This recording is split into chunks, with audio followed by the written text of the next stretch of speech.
bezpečne na pláži. Úrady nehlásili žiadne zranenia miestnych obyvateľov či návštevníkov. Pričom rozpočet s takýmito výdavkami. A poďme ešte na šport. Slovenskí hokejoví reprezentanti odštartujú svoje účinkovanie na budúcoročných majstrovstvách sveta v Česku zápasom proti Nemecku.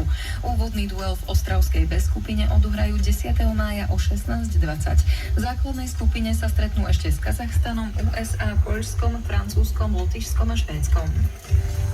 Zajtra bude polooblačno až oblačno, ojedinele popoludní v západnej polovici miestami prehánky. Ojedinele búrky a bude teplo a dusno.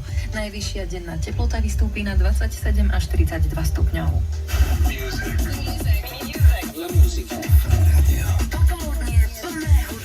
Aká je vaša najobľúbenejšia a najvtipnejšia výhovorka, ktorú ste kedy počuli alebo použili? Od domácu úlohu mi zožral pes sa dnes vo Fan Rádio posúvame naozaj do riadnych extrémov a vy sa ešte stále môžete pridať na 0903 943 003. Fan Rádio. Lift me up.